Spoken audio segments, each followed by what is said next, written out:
ng mga broadcaster ng Pilipinas.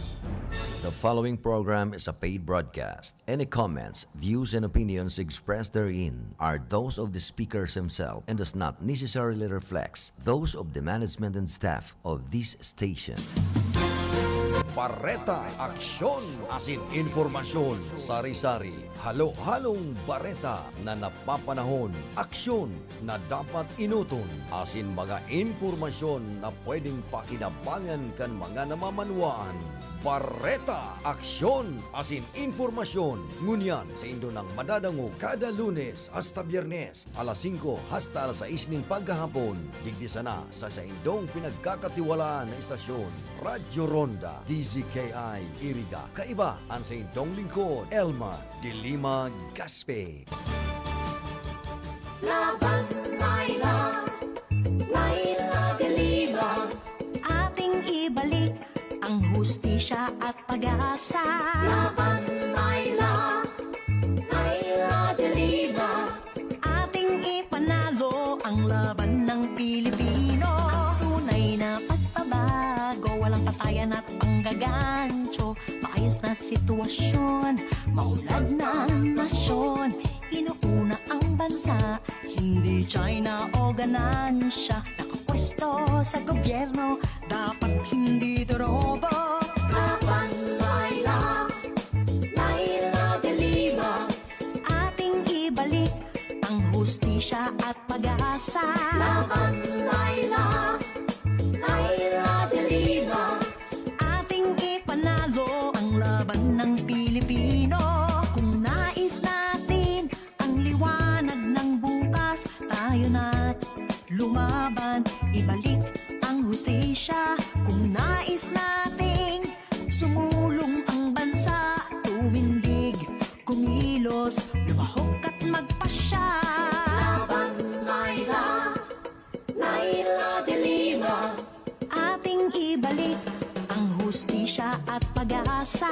Laban, Laila, Laila de Lima. Ating ipanalo ang laban ng Pilipino. Laban, Laila, Laila de Lima. Ating ibalik ang hustisya at pag-asa. Laban, Laila, Laila de Lima. Ating ipanalo ang laban ng Pilipino. Tunay na pagbabago, walang patayan at panggagancho. Maayos na sitwasyon, maulad na nasyon. Inuuna ang bansa, hindi China o ganansya. Nakapwesto sa gobyerno, dapat hindi dorobo. Laban, Laila. Ayan po, dapat hindi durogo. Huwag unahin ang bansa at ang dilihensya. Hustisya at Ipaglaban ng husto si Senator Laila de Lima. Nang mabalik ang hustisya, ibalik siya sa Senado. ating ipanalo ang laban ng Pilipinas. Okay, ating ipanalo ang laban ng bawat Pilipino ng ating bansa. Bukas tayo na't lumaban, ibalik ang hustisya. Kung nais nating sumulong ang bansa, tumindig, kumilos, lumahok at magpasya. Ayan, lumahok tayo at magpasya sa darating na eleksyon, Mayo 9, 2022. Ibalik ang Bumoto tayo ng nasa puso't isipan natin. Laila de Lima. Basta ang importante, ibalik sa Senado si Senator Laila de Lima. And of course, ang satuyang pambato para presidente si Leni Robredo. At Okay, yaw na naman po kita sa sarong oras na barita, aksyon na informasyon. laban Laila. Ngonya na Marso 31 na po, kapatapusan na ng ating Marso. Sa aga, Abril 1 na po. Kaya sana makapag-isip-isip na tayo. Pirang aldaw na lang po tayo magkukonsultasyon sa ating buong pamilya para sa darating na eleksyon. China o ganansya, nakapwesto. Sa tuya pong makakaibanan ngunyan sa technical side, ayaon po ang sa tuyang Chief Engineer Abilindon Toralio. And yaon man po sa information si Rodel Cesar. Hustisya at And of course, yaon man po duman sa transmitter si Sir Felix Lagrimas. And of course, ang sa iyang katandim duman PSG, Tony Matic Saison. ng Pilipino. And of course, ako man po ang kaibanan ninyo at kaming kaibanan every day, Monday to Friday, 5 o'clock, 5 to 6 in the evening. Balik ang hustisya, Okay, sa pamayukan mga nagkapirang bareta, sumulong ang bansa, tumindig. maayos na biosecurity pinatitiyak sa mga poultry farms sa Camarines Sur kaugnay ko sa kumpirmadong kaso ng bird flu. Ting ibalik ang hustisya at pag-asa. Camarines Sur at Albay, tanging probinsya sa Bicol na nakapagtala ng mga bagong kaso ng COVID-19 kasuodma.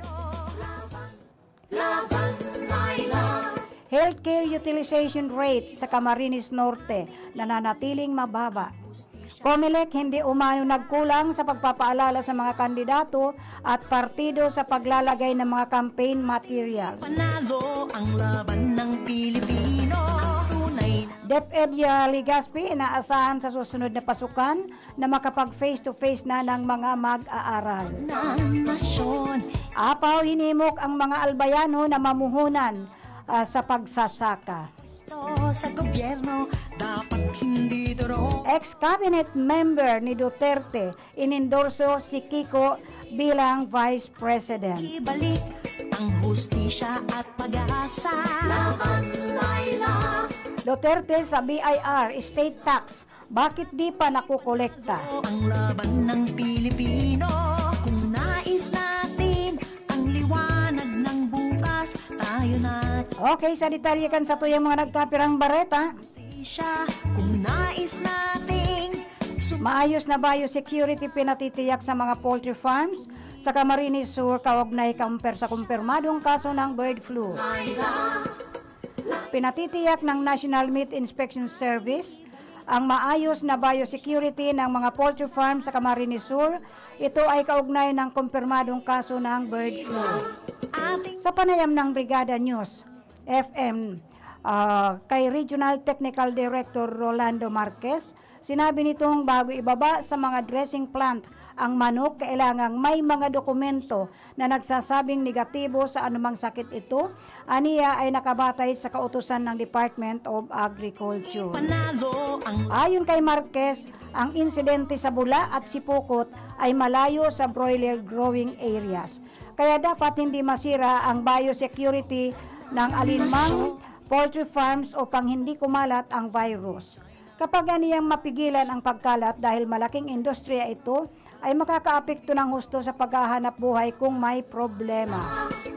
Nagbabala ang DA na may banta sa kalusugan ng tao ang nadetect na subtype ng H5N1. Maaaring magkaroon ng ubo, sipon, pamumula ng mata, pananakit ng katawan at iba pa. ng Pilipino. Mababatid na naghigpit na ang DA sa pagbibiyahe ng mga buhay na sisiw, manok, pato at itik mula Luzon hanggang April 7.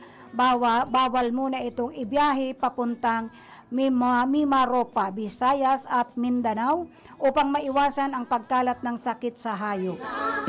Una nang sinabi na Bureau of Animal Industry, pumalo na sa 45 lugar ang positibong tinamaan ng nakakahawang avian influenza. Ating ipanalo ang laban. Camarines Sur at Albay, tanging probinsya sa Bicol na nakapagtala ng mga bagong kaso ng COVID-19 kasuodma. Ating BNFM Bicol, patuloy pa rin ang pagbaba ng mga naitalang kaso ng COVID-19 sa Bicol Region. Kaugnayan kahapon, araw ng Miyerkules, tanging 2 kaso lamang ang sakit ang naidagdag sa rehiyon. patayan at panggat. Batay sa ulat ng Department of Health, isa sa mga bagong kaso ang nairehistro sa bayan ng Buhi sa Camarines Sur at isa rin sa lungsod ng Legazpi sa lalawigan ng Albay. Sa gobyerno. Bonsod dito, umakyat sa 59,024 ang cumulative cases o bilang ng mga kumpirmadong kaso ng COVID-19 sa rehiyon, kung saan 690 sa mga ito ang nanatiling aktibong kaso, samantala na itala rin ang 5 mga bagong gumaling, daan upang umakyat rin sa 55,947 ang total recoveries, habang nasa 33 naman ang mga nasawi dahilan upang sumampa sa 2,387 ang kabuuang COVID-19 death toll sa Kabikulan. Kumilos, lumahok at magpasya. Laban, Laila de Lima. Ating ibalik ang hustisya at pag-asa. COMELEC hindi kumano nagkulang sa pagpapaalala sa mga kandidato at partido sa paglalagay ng mga campaign materials. Iginiit ng Commission on Elections na hindi ito nagkulang sa pagpapaalala sa mga kandidato at partido na magpaskil lang ng mga campaign propaganda materials sa mga itinalagang lugar. Kahapon ay pinapagbabaklas ng COMELEC Task Force ang mga campaign materials na nakapaskil sa mga puno, poste ng kuryente at iba pang pinagbabawal na lugar. Nag-focus ang task force sa nabinubuo ng COMELEC, DENR, DPWH at PNP sa pagtanggal ng mga campaign materials sa mga highway at hindi muna pinakialaman ang mga nasa private property dahil sa temporary restraining order ng Korte o Plan Backlash. Ayon kay Election Officer the 3rd, Virgilio Veras ng Bayan ng Basod, magsasagawa sila ng inventaryo ng mga nakuhang illegal campaign posters at gagawa ng report para isumiti sa COMELEC Provincial, gayon din sa Regional Office. Nakadepende o na umano sa nakatataas na opisina kung ano ang magiging susunod na hakbang. Aminado si Veras na sa dami ng mga unlawful campaign materials ay kulang ang isang araw na Operation Backlash. Sa katunayan ay puno ang truck ng DPWH ng mga nakuhang campaign materials sa kahabaan pa lang ng Maharlika Highway. Nasa pangangalaga ngayon ng COMELEC ang mga nakuhang campaign posters para sa inventaryo. Ating ibalik ang hustisya at pag-asa. DepEd Legazpi, inaasahan sa susunod na pasukan makapag face-to-face na ng ang mga mag-aaral. Inihayag ni SDS Cristituto Morcilla, ang Schools Division Office ng Department of Education, Legazpi, na ngayon school year 2022-2023 ay lahat ng paaralan sa lungsod ay makapagsasagawa ng kanilang face-to-face classes. Sa gobyerno, ayon kay Morcilla, nais na rin kasi ng mga magulang at mga bata na makapag face-to-face sa kanilang silid-aralan. ating ibalik Dahil dito, ginagawa na ang lahat ng mga paaralan sa lungsod na kung saan kailangan sundin ang mga guidelines at maipasa sa validation at evaluation ng DOH at DepEd. kung nais na Aminado ang ahensya na sa loob ng mahigit isang taon na modality learning, maraming pagsubok na dinaanan o naranasan ang mga guro at mag-aaral. kumilos, lumahok at magpasya.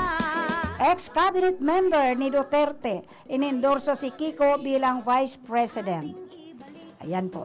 Hustisya at pag-asa. Sa isang pahayag, sinabi ni dating Interior Secretary Ismael Mike Sueno na nakita niya na si Pangilinan ang karapat-dapat na iboto ng taong bayan matapos pag-aralan ang record ng lahat ng mga kandidato bilang Vice Presidente. Ating ibalik Dinagdag pa ni Sueno na wala ring katapat si Pangilinan pagdating sa kaalaman at karanasan nito sa agrikultura, kaya siya ang dapat piliin ng publiko. panalo ang laban ng Of all the Vice President bids, no one can come close to Kiko Pangilinan.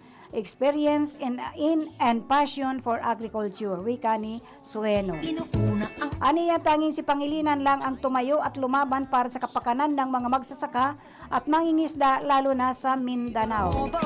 Samantala, nananawagan din si Sueno sa iba't ibang grupo ng magdeklara rin ng suporta kay Pangilinan at tumakbo bilang running mate ni Vice President Leni Robredo. Nagpasalamat naman si Pangilinan kay Sueno sa kanyang suporta sa pagsasabing malaking tulong ito, lalo pat magsasaka rin ang taga Mindanao ang dating kalihim ng DILG. Balik ang hustisya kung nais nating sumulong ang bansa, tumindig, kumilos, lumahok at magpasya. Duterte, Manila, Philippines. Duterte sa BIR estate tax, bakit di pa nakukolekta? Pag-asa, Pinuna ni Pangulong Rodrigo Duterte ang Bureau of Internal Revenue kung bakit hindi pa ito nakakakolekta ng estate ng tax ng isang personalidad. Hindi pa pinangalanan. Pagamat hindi pinangalanan ni Duterte ang usapin, umano dito ay ang 303 billion na dapat kolektahin mula sa pamilya ni dating Senador Bongbong Marcos. ating Sa kanyang talk to the people noong Martes ng gabi, sinabi ni Pangulo na hindi na kailangan ng reminder sa Malacanang dahil andyan naman ang BIR na dapat tanungin kung bakit hanggang ngayon ay hindi nakukolekta ang estate tax. nakapwesto. Nauna nang sinabi ng Malacanang na aalamin nila sa BIR at sa economics cluster ang mga impormasyon tungkol sa sinasabing utang estate tax ng pamilya Marcos na umaabot sa 303 billion pesos. Kumpirmado naman ni Finance Secretary Carlos Dominguez na bigo si Marcos na bayaran ang nasabing estate tax bagamat sinisingil ng BIR ang Marcos Estate Administrator. Lumaban, Sa kabila nito, nilinaw naman ni Dominguez na ang proseso ay nangangailangan ng oras para sa pagbebenta at public auction para ito'y maging cash. lumahok at magpasya. Naila de Lima, ating ibalik ang hustisya at pag-asa. Naila de Lima, ating ipanalo ang laban ng Pilipino.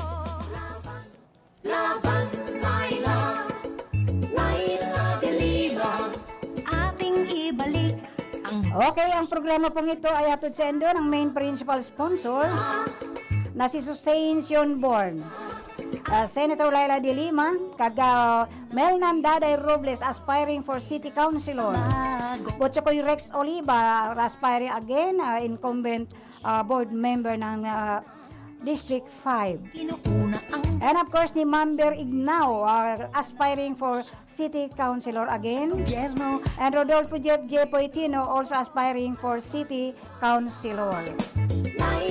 Darapaman sa Indokan Masuso Spring Resort na pinadayo at nako, pinakamalinis na resort, Spring Resort, digdi po sa Rinconada. Mayo pong iba kung di ang Masuso Spring Resort na ang sa indang mga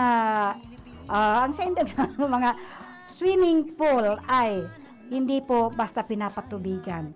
Free-flowing po yan and every morning po nakita ko na yan, nahiling ko na yan kung paano nila bulabugin ang mga may kaunting rumi sa ilalim. So, free-flowing water supply, ayan po, malinig po ang Masuso Spring Resort na pag-aari to the management and ownership of the Robles family ang Masuso Spring Resort sa San Isidro, Iriga City. At atod pa man sa Endo, kan Cheryl Beauty Salon, owned and managed by Tuding and Cheryl Castroverde Aquilero. And of course, ang Sarangi Motor Parts and Services, owned and managed by Mr. and Mrs. Marvin and Tess Gonowon Rason. I would like also to say hello to engineer and Panalo ang Edith Andalis. Pino. Tunay na pagbabago, walang patayan at panggagancho. Maayos na sitwasyon, maulad ng nasyon. Okay. I would like also to say hello to Raquel de Rima Gaspi and of course kay Joelmina Isabel Gaspi. Okay, taon ta daw ning kadikit na oras, kadikit na mga segundos ining sinabi ni Duterte na sa BIR, estate tax, bakit di pa nakokolekta? Kung nais na Ayan po, kasi ini nga day pa nakukolekta nga mga, ay alam naman natin lahat. We all know, almost all of us especially dito sa Bicol region. And of course, dito sa Southern Luzon. Although in Cam Norte, Ilocos Norte po, kitang-kita po naman ito lahat. At hindi naman sinasabing porque baluarte nila yun, they all goes with their aspiring for president. Paano yan magiging presidente kung ang utang ng kanilang pamilya sa BIR mismo is 203 billion. Hindi nga lang 1,000 kundi talagang billions of pesos po. Kung ini nababayaran ninda, malaking tulong po ito. Malaking tulong po ito sa paghihirap ng ating bansa ngayon. So sana po, with the support of our President, sana po dikdikin na po ini, pukpukin na po, gamitan na ng kamay na bakal before the election.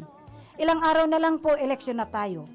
If in case makaupo po ini mga tax evader na ining pinamberwa na tax evader, paano pa natin makukulikta ang 203 billion na yan? Na supposed to be dapat binayaran na since na they are convicted. Na-convict po sila. Anong ginagawa? Bakit pa nagmamalinis ng todo ining legal counsel ng pamilya na ini?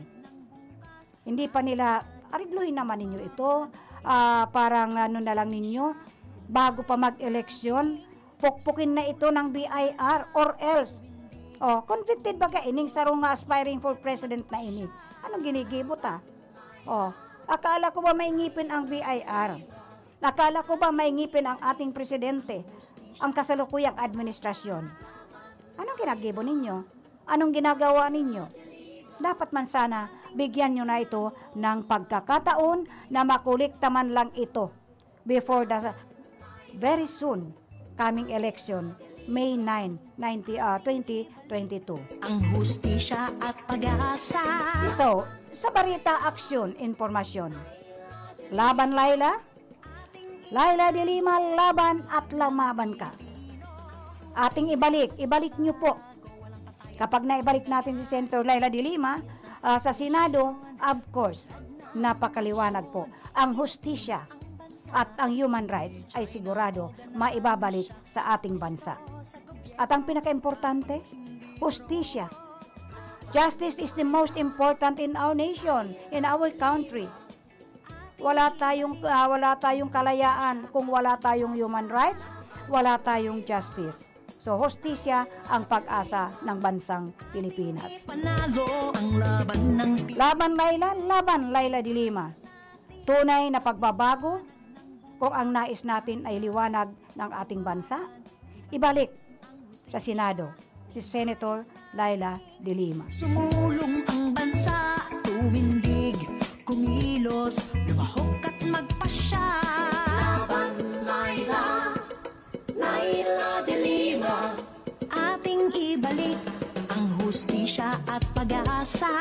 Laban Laila, Laila. Okay, pag-usapan nga natin, ilang daang batas ba?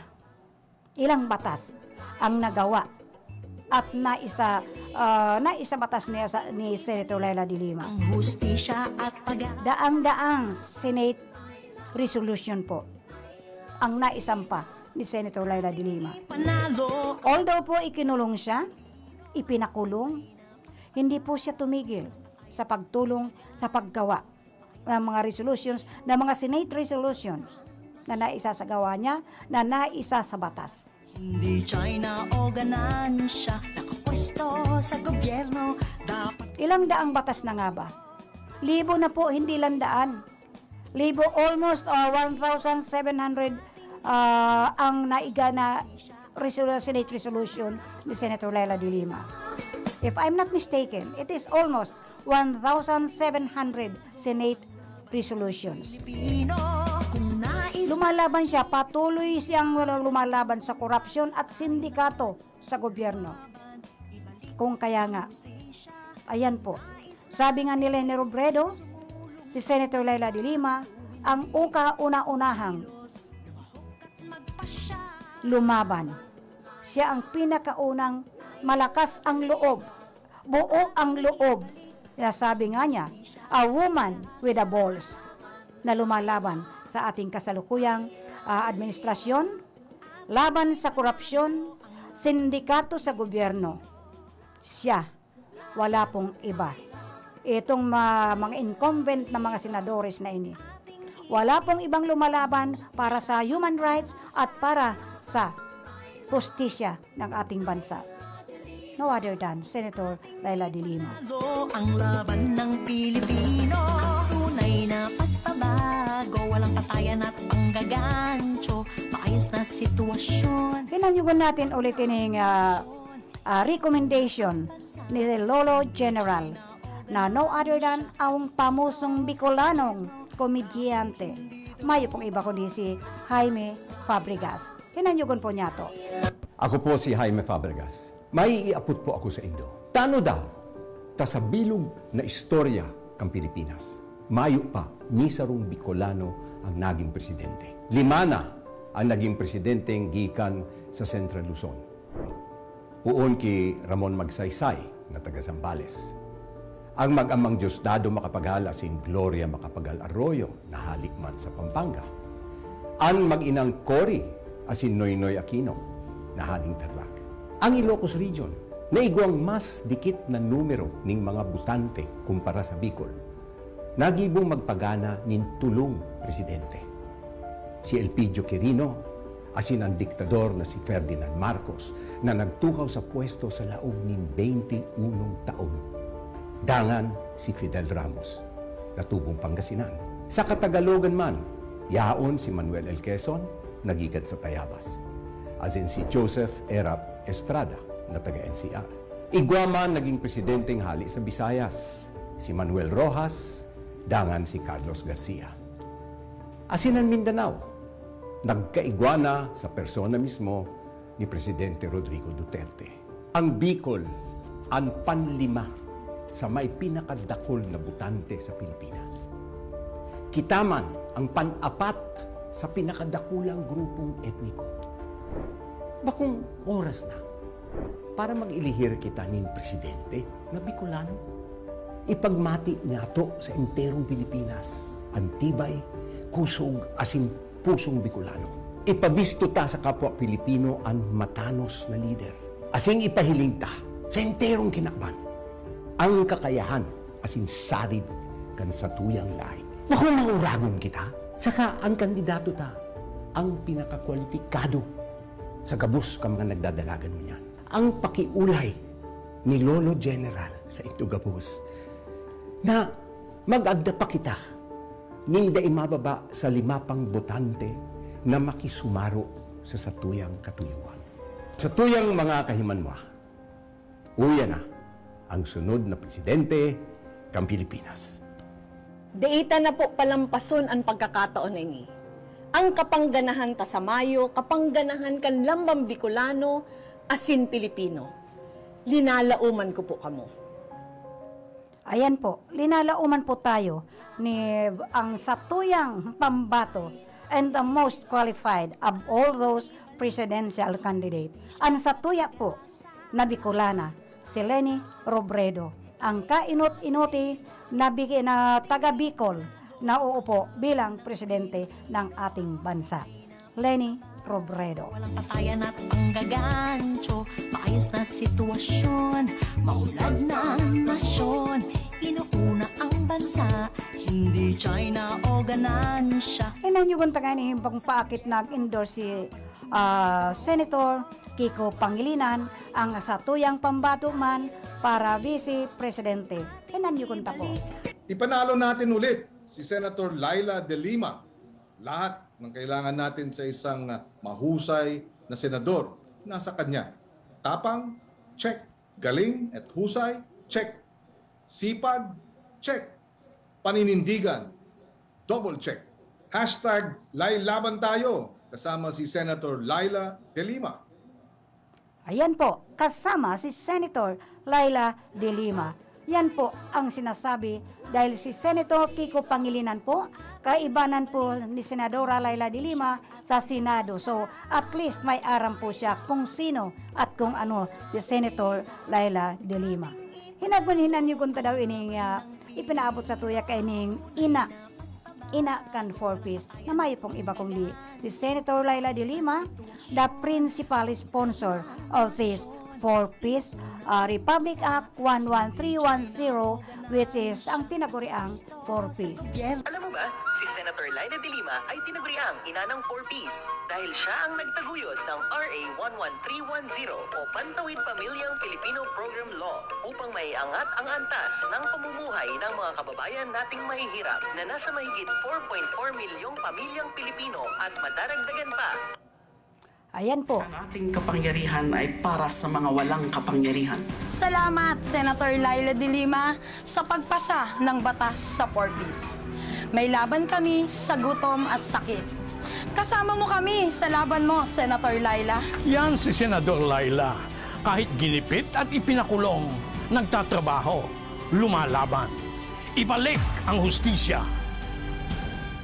Ayan po, ibalik ang hustisya. Pero paano yan maibabalik?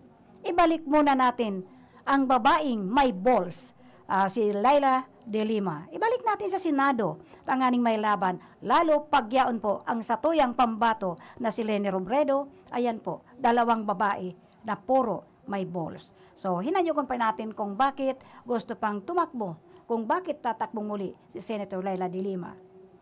Ito ang pinakamabigat na laban ng ating henerasyon.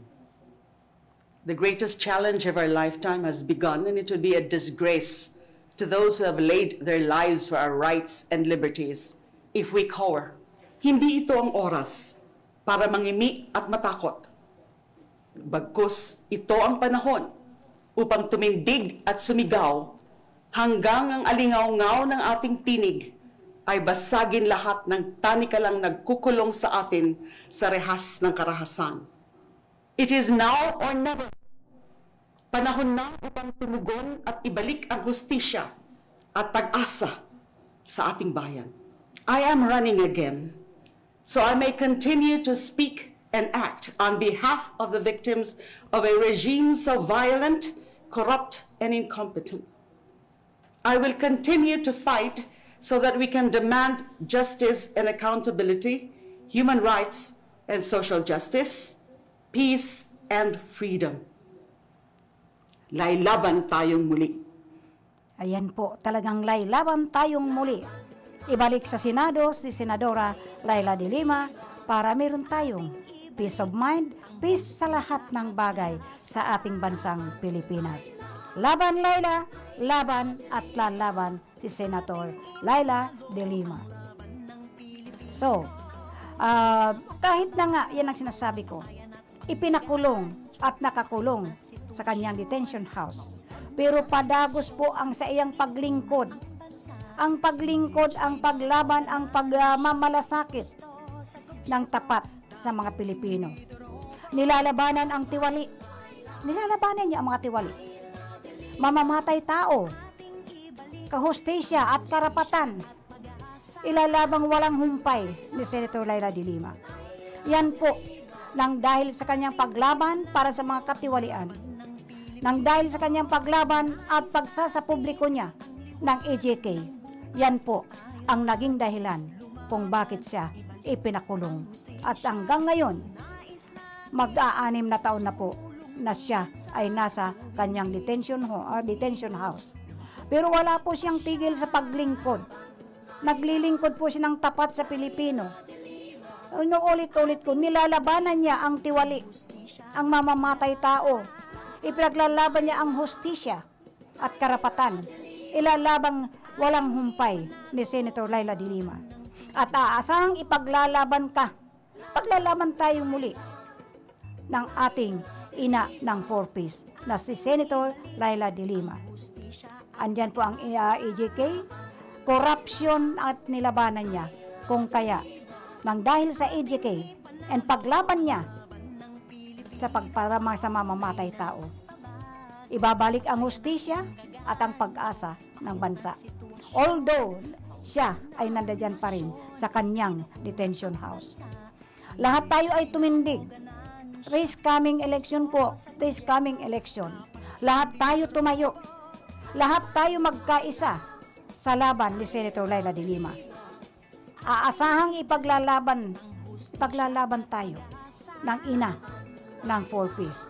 Ipaglalaban tayo, lumaban tayo, tumayo, at ibalik sa Senado si Senator Laila de Lima nang maibalik po ang human rights, maibalik ang hustisya, maipaglaban. Yan. Kung nais nating sumulong ang bansa at kumilos tayo, tayo po ang mga botante ang kumilos para maibalik ang hustisya at pag-asa ng ating bansa. Laban Laila, Laila de Lima, ating ipanalo ang laban ng Pilipino. Ang programa pong ito ay hatod sa inyo ni Susan Serenborn, the principal sponsor of this program, Bareta Action as in Informasyon. Hatod pa man sa inyo ni Senator Laila de Lima, Kagawad Mel Nandada Robles, aspiring for City Councilor. And of course, ni Rodolfo Jeff J. Poitino, also aspiring for City Councilor. And of course, ni Manvir Ignao, is still aspiring for the City Councilor. Hatod pa man sa inyo ni Butchokoy Rex Oliva, incumbent board member ng District 5, still aspiring na maka-board member pa ulit. Butchokoy Rex Oliva. And of course, hatod pa sa inyo kan Masuso Spring Resort, the only na may swimming pool na free-flowing po ang tubig digdi sa Rinconada. Hatod pa man sa inyo kan Cheryl Beauty Salon, owned and managed by Cheryl and Tuding Castro Verde Aquilero.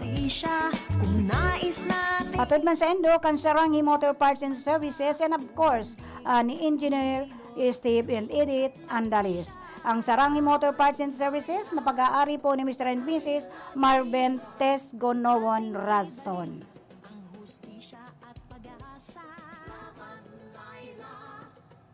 Laila de Lima, ating ipanalo ang laban ng Pilipino. Laban Laila, Laila de Lima, ating ibalik ang hustisya at pag-asa.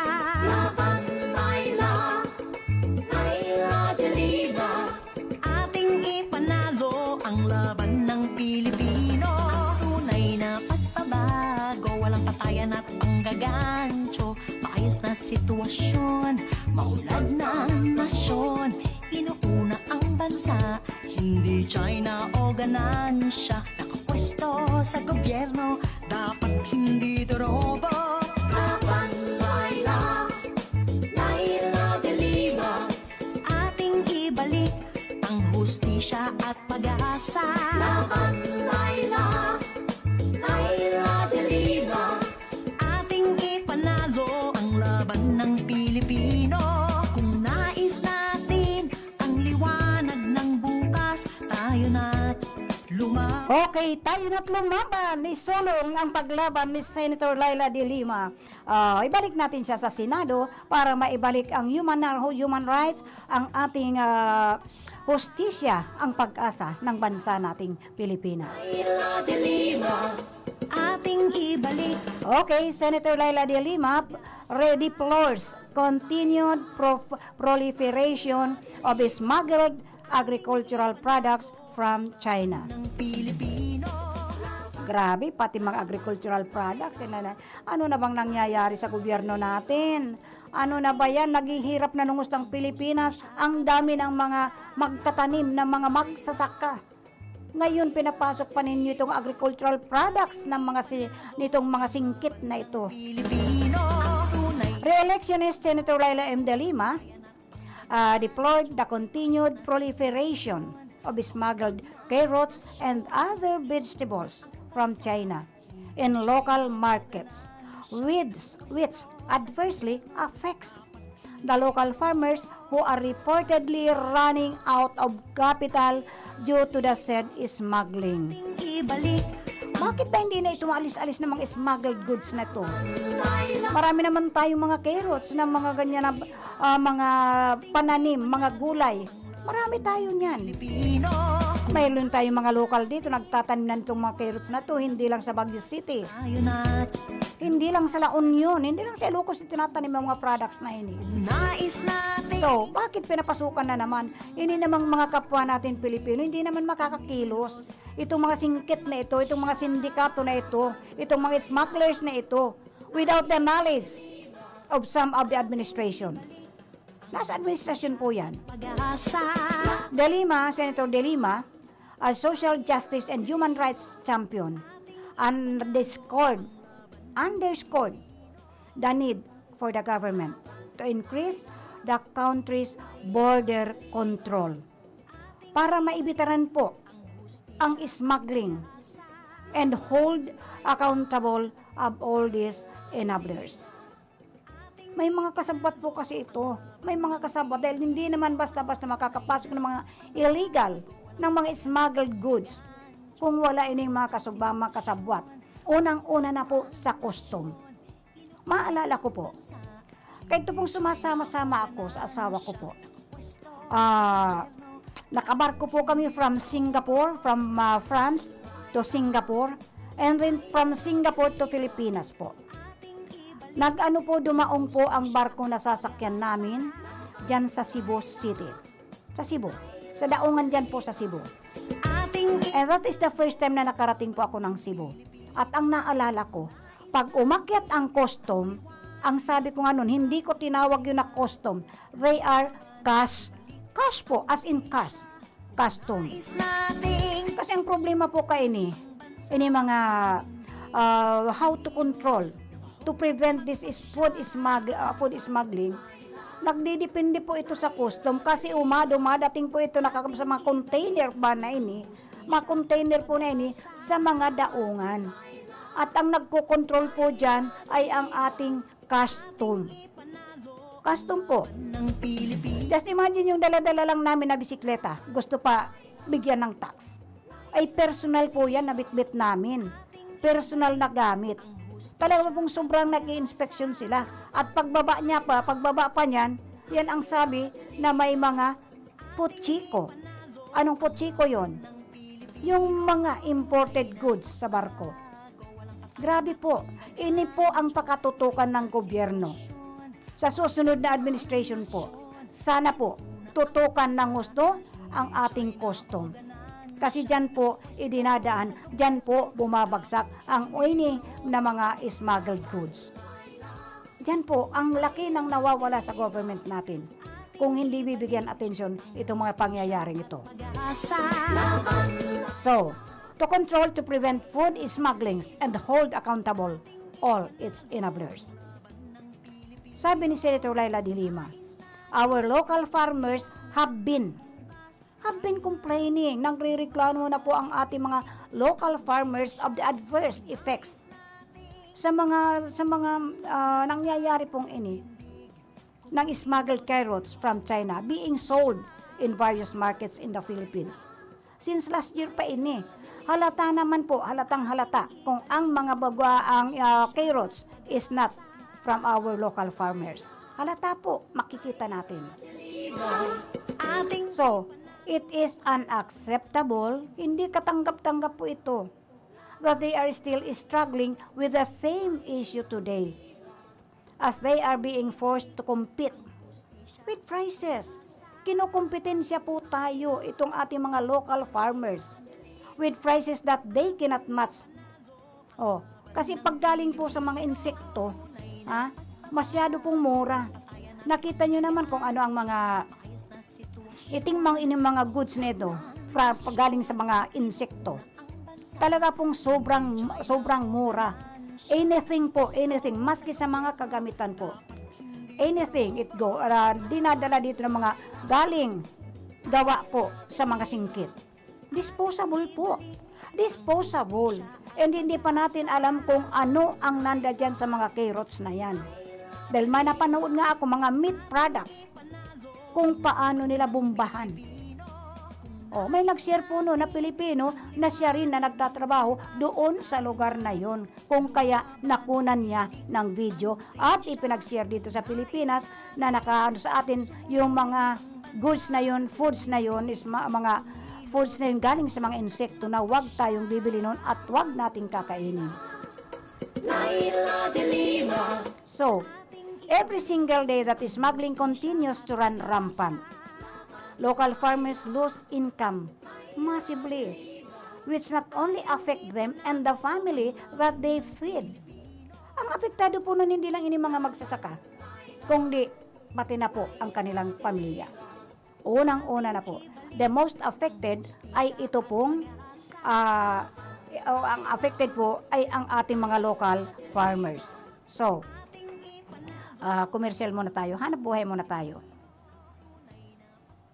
This time check is brought to you by Senator Leila de Lima. Ang oras na ini, dara po sa Indukan Losenya Electrical Supply para po sa madikalidad na electrical product. Day po kalingawan, Losenya Electrical Supply. Losenya Electrical Supply, madaling makukuha, aranisa na sa Barangay Hall, San Francisco, Iriga City. Owned and managed by Engineer Meneleo Losenya. Ang oras na yan, atod sa Indo ni Mr. Julio Victor Marlo Sigera, President, Sigera Technological Colleges, Irigan City. Para sa edukasyon di kalidad, Sigera Technological Colleges. Ang porsyon na ini hatod sa Indo ni Kagawad Melnan Robles Moralio. Basta kidaday, hayahay ang buhay.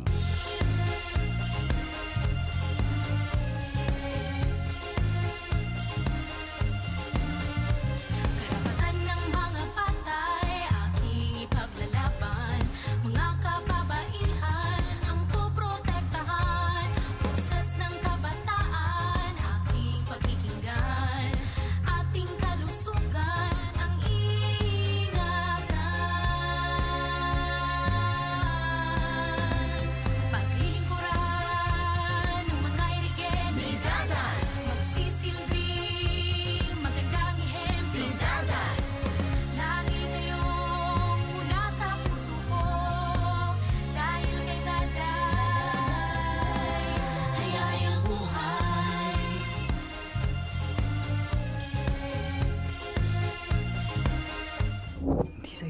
Hindi sa'yo yan. Maliit man o malaki, ang korupsyon ay korupsyon. Kapag hinayaan, sisirain nito ang kinabukasan ng bayan. Kaya maglakas loob sumigaw ng, Hindi sa'yo yan. hindi sa'yo yan. To report about corruption, please contact DOJ Action Center at dojAC@doj.gov.ph. Nanlalabo na ba ang inyong mga paningin? O kailangan mo ng proteksyon laban sa radiation? Ano pa ang hindi hintay nyo? Pumunta na sa The Vintage Optical. Ang optical para sa lahat. Visit us at the ground floor, Gaisano Capital, Barangay San Roque, Iriga City. We offer free computerized eye examination. Free frame. Lente lang ang babayaran. Starts at 999 complete eyeglasses with anti-radiation lens. The Vintage Optical, the widest selection of optical signature frames and sunglasses. The Vintage Optical, ang optical para sa lahat.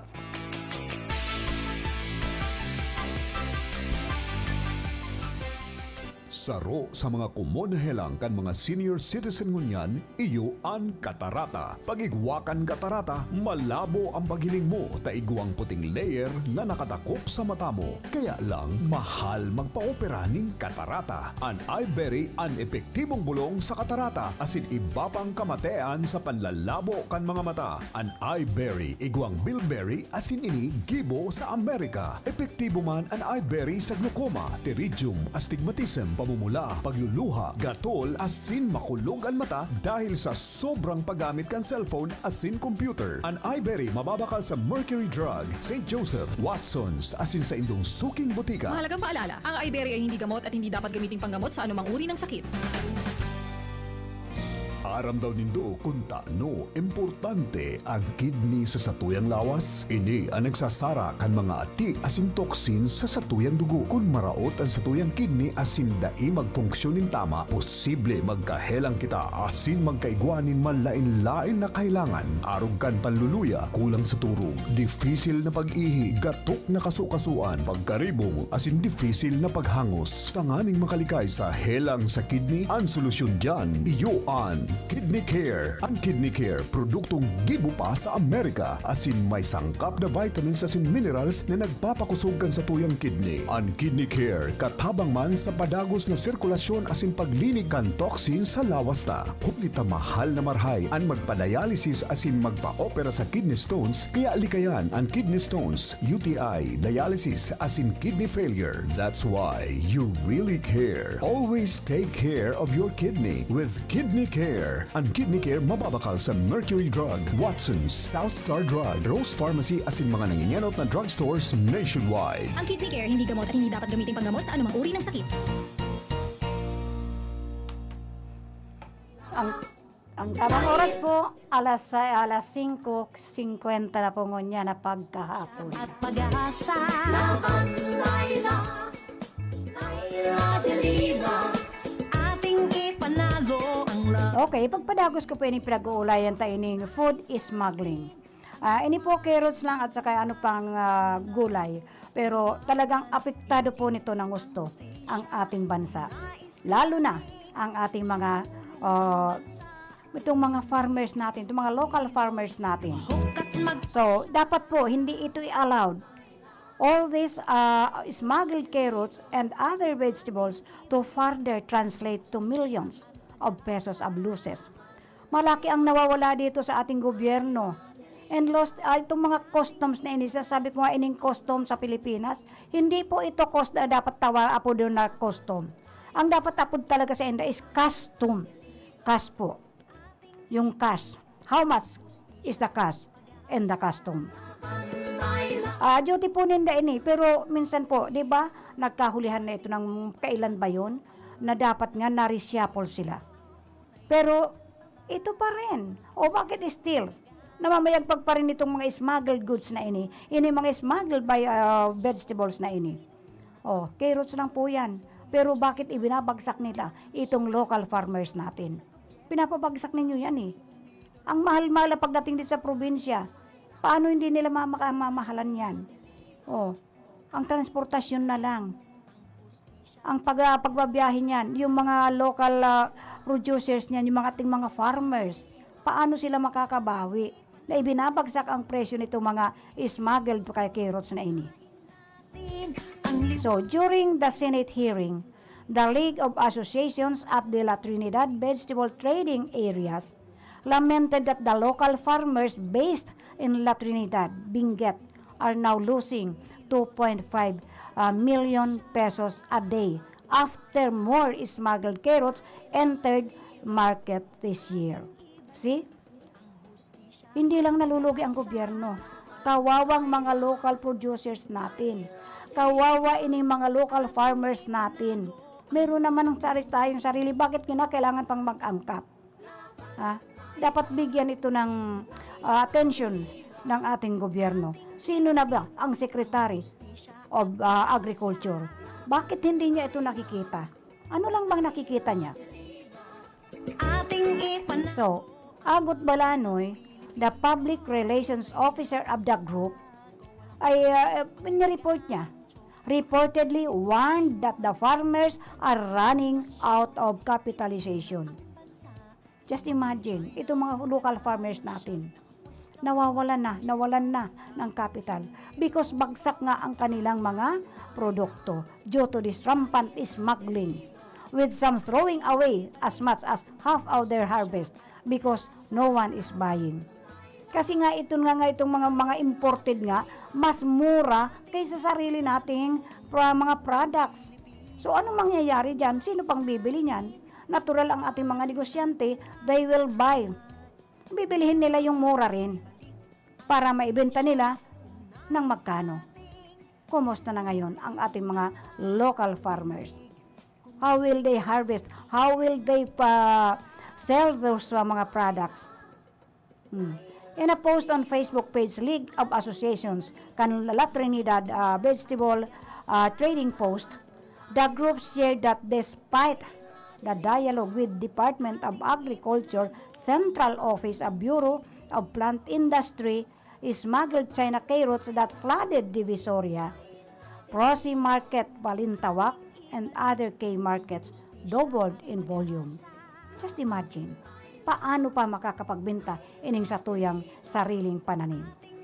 The group further lamented that no real action from the local Benguet executive officials to stop smuggling and help the Benguet vegetables industry.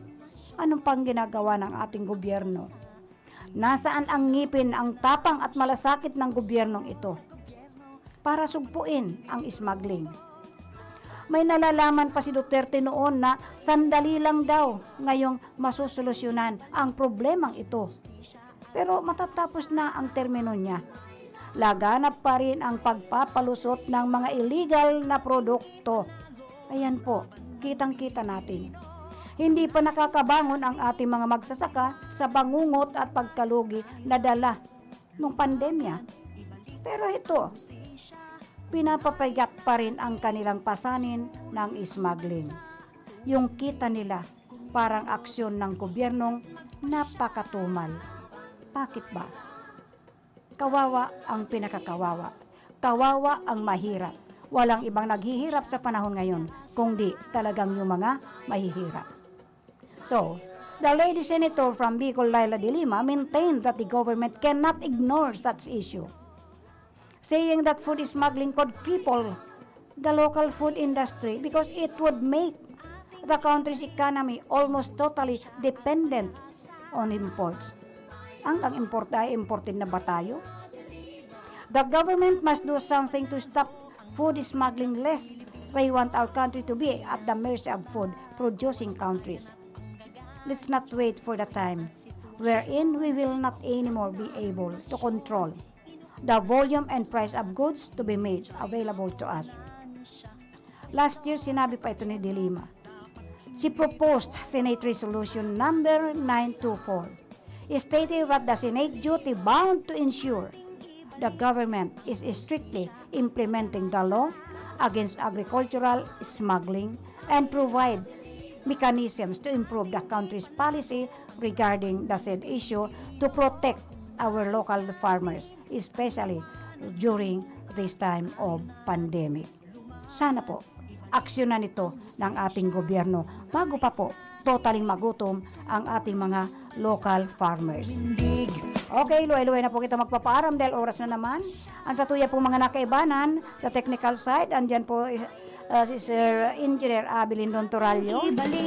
Nakita ko rin po si Sir si Sir Jamis Toriano Oco. And of course, nandyan po sa information si Arodel Cesar. At yaon man po duman sa transmitter si Sir Felix Lagrimas at si Tony Matic Saison. And of course, ako po sa indong nakaibanan at permiming kaibanan Monday to Friday alas 5 hasta alas 6 din pagkabanggi. Mayo pong iba kong disimanay kagawad Elma de Lima Gaspi nagsasabing thank you. Good evening to each and every one of us. And of course, thank you so much for those who are watching by live streaming.